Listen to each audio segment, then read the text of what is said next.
정치권으로 가보죠. 법무부와 검찰에 대한 국정감사는 끝났지만 추미애 장관과 윤석열 총장을 둘러싼 정치권의 공방은 계속되고 있습니다.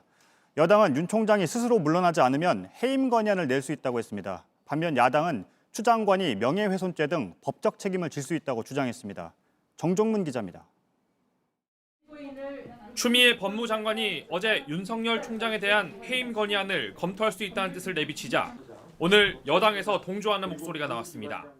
위법하거나 규정이 위반된 사항이 있고 그것이 중대한 결과를 나타냈으면 총장은 책임을 져야 되지 않겠습니까? 해임 건의도 가능하다고 생각합니다. 중앙지검장 재직 당시 옵티머스 사건 무혐의 처분과 언론사 사주 만남 등에 대한 감찰 결과가 나오면 책임을 묻겠다는 겁니다. 그동안 자진 사퇴를 요구하는 데서 한 발 더 나아간 셈입니다. 윤 총장을 향해 윤서방파 두목 같다거나 마지막 정치 검찰로 기록될 것이라는 비판도 이어졌습니다. 반대로 국민의힘은 추미애 법무장관이 술 접대 의혹과 관련해 접대를 받은 게 맞다며 사실상 검사를 특정할 수 있게 밝힌 걸 두고 명예훼손이라고 주장했습니다. 경우에 따라서는 당사자가 명예훼손으로 고소를 해도 책임을 면하기 어렵지 않을까. 지휘권 발동이 직권남용 소지가 있다며 법적 책임 가능성도 시사했습니다. 김봉현 씨하고 몇 명 그렇게 진술만에 근거해서 지휘권 발동을 한 것은 굉장히 성급했고 또한 굉장히 권한 남용의 소지가 있다. 검사 출신 김웅 의원은 일부 여권 의원이 틀린 주장을 했다며 법무부 국정감사는 공포물이었다고 지적했습니다. JTBC 정종문입니다. 국정감사에서 윤석열 총장이 문재인 대통령이 메신저를 통해 임기를 지키라고 했다고 말하자 추미애 장관은 확인이 안 되는 이야기라고 대응했습니다. 이렇게 진실 공방이 벌어진 상황에서 이제 청와대로 눈이 향할 수밖에 없습니다. 또 여권 내부에서도 결국 대통령이 조정을 해야 한다는 얘기가 나오고 있습니다. 바로 청와대로 가봅니다. 심수미 기자, 추 장관과 윤 총장의 갈등에 대해서 청와대의 입장이 나왔습니까? 네, 청와대는 말을 극도로 아끼고 있습니다. 핵심 관계자는 기자들의 반복되는 질문에도 드릴 말씀이 없다는 말만 되풀이했습니다.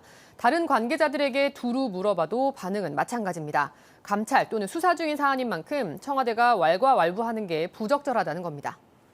그러면 윤석열 총장이 문재인 대통령이 메신저를 통해 임기를 채우라고 했다는 뜻을 전했다, 이렇게 말한 것에 대해서도 마찬가지로 입장을 안 내겠다는 건가요? 네, 문 대통령은 윤 총장의 해당 발언을 듣고 아무런 반응도 또 별다른 언급도 하지 않았다는 게 청와대 관계자들의 말입니다. 다만 사실관계 확인을 넘어서서 이 관계자들 사이에서 불편한 기류는 감지가 되는데요. 윤 총장이 정말로 그런 뜻을 전달받았다고 하더라도 국회에서 대놓고 대통령의 의중을 거론하는 건 또 다른 차원이라는 게 그 이유입니다. 지금 심 기자의 얘기를 들어보면 대통령이나 청와대가 두 사람의 갈등을 정리할 가능성은 크지 않다는 걸로 들리는데요. 그렇습니다. 여야가 각기 윤 총장과 추 장관의 해임 건의안 카드를 만지작거리고 있기는 하지만 이와 별개로 대통령이 인사권 행사로서 이 상황을 정리할 가능성은 거의 없어 보입니다.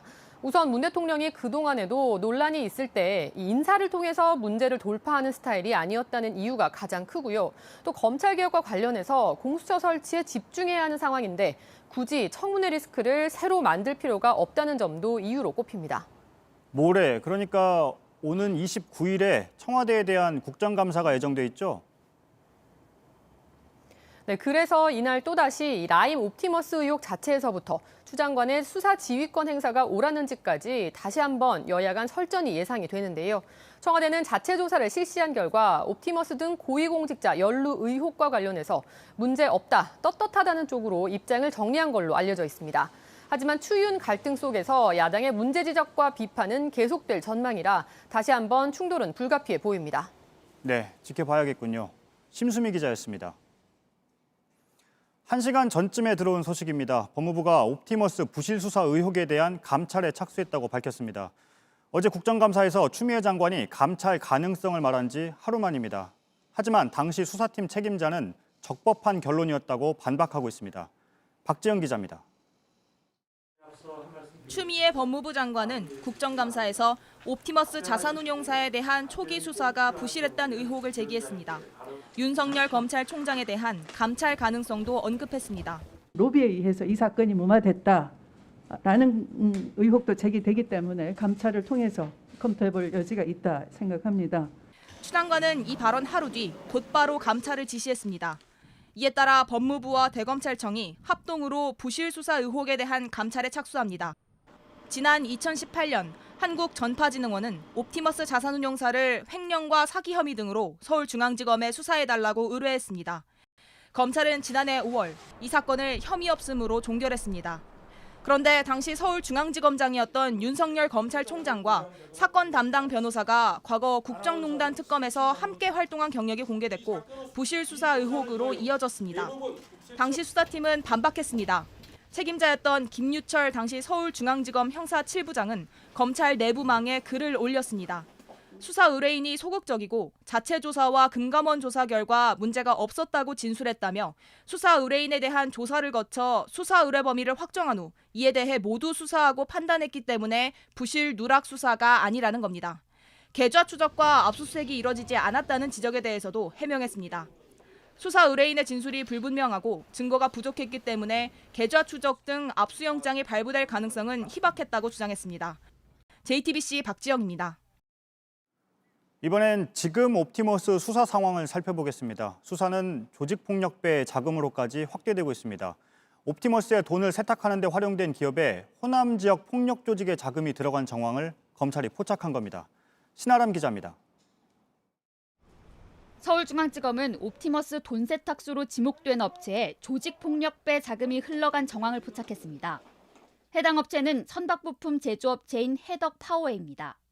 기업 사냥꾼의 무자본 인수합병으로 피해를 본 기업으로 알려져 있습니다. 옵티머스 사내이사로 재판 중인 윤모 변호사 등도 연관돼 있습니다. 특수수사와 강력범죄 수사를 담당하는 검사들이 투입돼 해덕 파워웨이 관련 계좌를 추적 중인 걸로 파악됐습니다. JTBC는 경영권을 놓고 법적 다툼을 벌인 해덕 파워웨이 인수자들의 고소장 등을 입수했습니다. 고소장엔 2018년 4월쯤 광주 조직폭력 콜박스파 이모 씨와 전주 월드컵파 오모 씨로부터 46억 원을 받아 인수 계약금이 마련됐다는 주장이 나옵니다. 지난해 다른 사건을 수사하던 의정부지검도 해덕 파워웨이의 인수대금 중엔 전주 그랜드파, 광주 콜박스파의 조폭자금이 포함됐다는 참고인의 진술을 들었습니다. 조폭자금이 돌려막기 된 정황도 있습니다. 해덕 파워웨이는 2018년 회사 돈 370억 원을 옵티머스에 투자했다고 공시했습니다. 그런데 이 돈이 옵티머스 비자금 창구로 지목된 회사들을 거쳐 지난해 2월 해덕 파워웨이를 인수하는 데 쓰인 걸로 검찰은 의심합니다. 투자자 명부에 따르면 해덕 파워웨이는 지난해 5월 옵티머스에 150억 원을 또 투자했습니다. 수사팀은 해덕 파워웨이 전 대표인 이모 씨를 지난 21일 부르는 등 참고인 조사를 이어가고 있습니다.